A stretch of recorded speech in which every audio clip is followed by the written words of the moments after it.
This is Algebra 2 Homework Help Lesson 34. These are the problems I'll be working. Number 1 says, Elliot began his journey at 8 a.m. at 40 kilometers. So that's the rate of Elliot is 40 kilometers per hour. Benita began to chase him at 11. So then we have Benita began to chase him at 11. So 8 to 9, 9 to 10, 10 to 11. He's been running 3 more hours, right? So the time of E is going to be the time of B plus 3 hours, because 8 to 11 is 3 hours. All right. At 50 kilometers per hour. So the rate of B is 50 kilometers per hour. What time was it when Benita got within 60 kilometers? So the distance of Elliot is going to be the distance of Benita, plus he's still 60 kilometers ahead of her. All right? So I'm not going to solve the whole thing, but I'm going to get you going. So distance equals rate times time.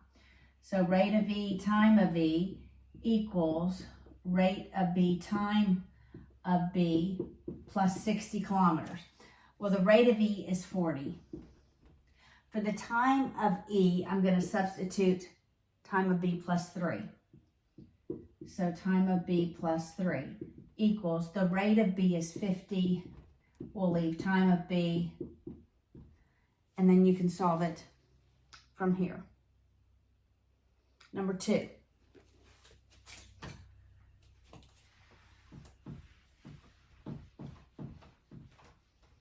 All right, number 2 says Roland had already covered 14 kilometers when Charlemagne. Okay, so here's Roland, here's Charlemagne.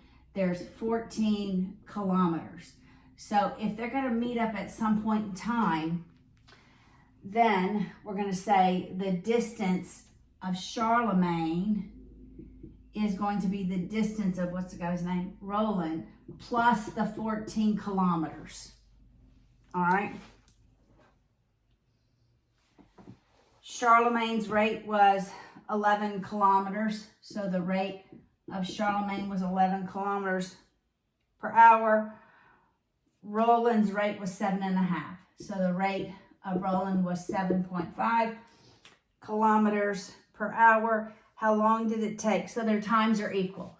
The time that Charlemagne takes off here is the same time that Roland takes off here, so that the time of Roland to go that distance is the exact same time it takes Charlemagne to go that distance. So time Charlemagne equals time Roland. Rate times time is what distance is.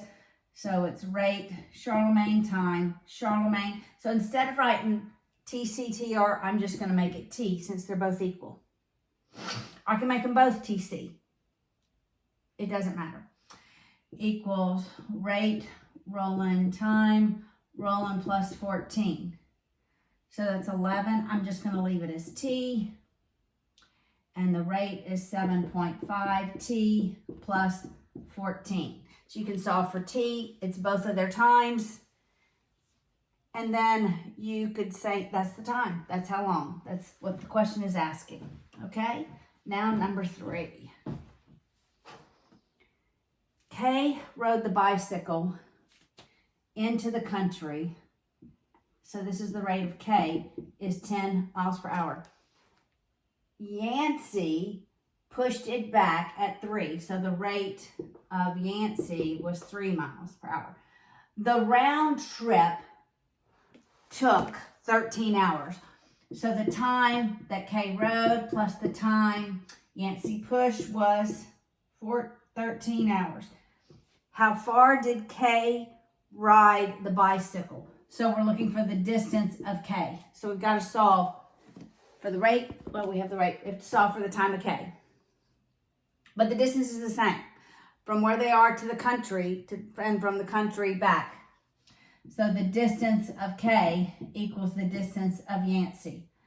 That's the rate K time K equals rate Y time y. You're going to take this equation, solve for one of the variables, and use substitution. I'll solve for tk by subtracting ty on both sides. So this is what I'll substitute in for tk. For rk, it's 10. So here it's 13 minus ty. The rate of Yancey is 3 times the time of Yancey. Okay, this is going to give you the time of Yancey. So once you get the time of Yancey, you'll have to solve for the time of Karen, K rather, and then multiply Karen's time times 10. That's the distance, but their distances should be equal. All right, number 10. I'm about to sneeze. Number 10. All right, this is a...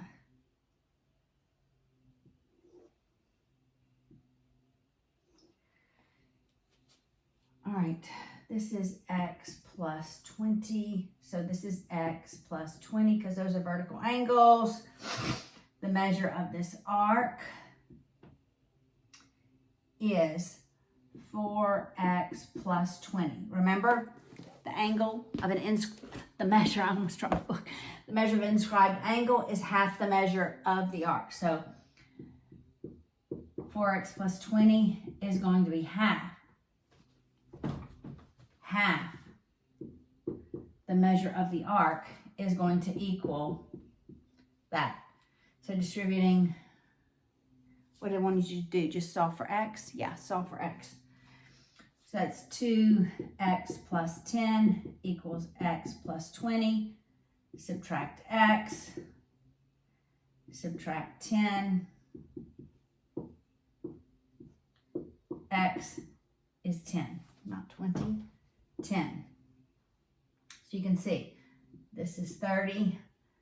That's 40 plus 20 is 60, and that works. Measure of an inscribed angle is half the measure of its intercepted arc. All right, number 14. How many 1 centimeter square floor tiles will it take to completely cover the shaded area? Okay. All right, so we have something like this. And here's a circle, and its radius is 16. And here's a circle, and its radius is 6. All right, so you had to be able to see something. These line up so that this would be 16 and both of these would be 6. So that would give us the radius of the hole. All right, so the radius of the hole is 16 plus 12 is just 28. So the radius of this bigger shaded circle is 28. 16 plus 12, 28. Okay. So I take the area of the whole circle. So the area of the whole circle, and I subtract the area of the circle with the radius of 16, and I subtract the area, of the circle with the radius of 6. So the area is pi r squared. So it's 28 pi, no, Paula, pi r squared. Pi 28 squared minus pi 16 squared minus pi 6 squared. So leaving pi alone, I'm going to do 28 squared. See if I come up with the whole number. Minus 16 squared minus 6 squared. It's 492 pi.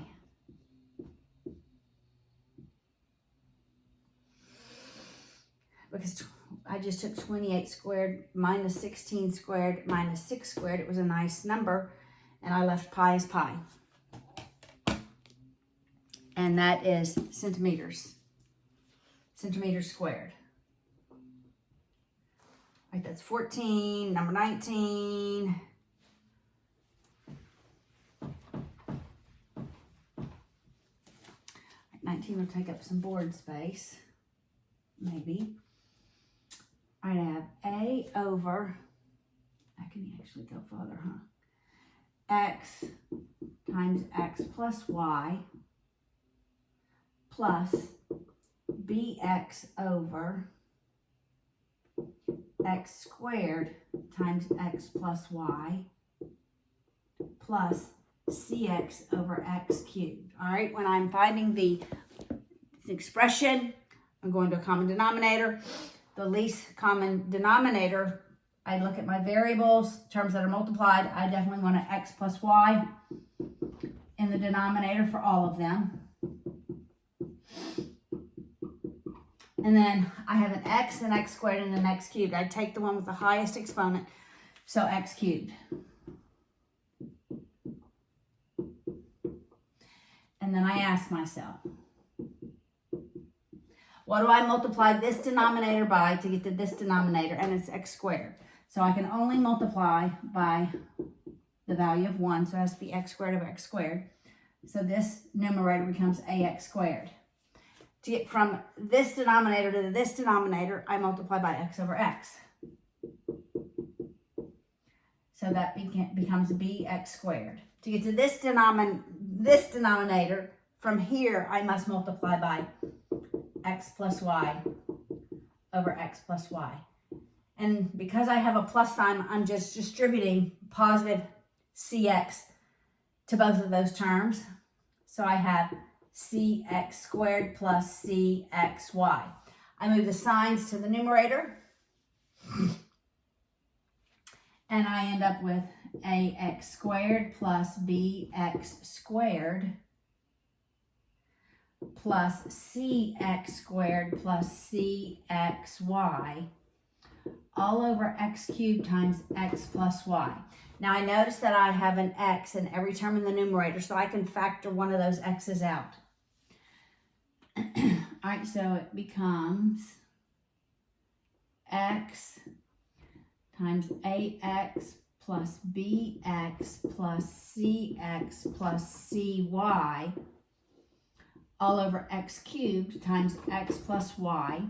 Because these terms are multiplied, I can simplify.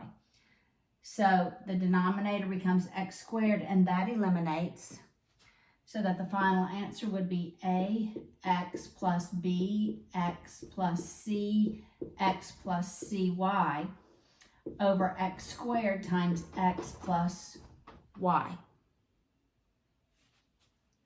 That was number 19. Last one, number 22.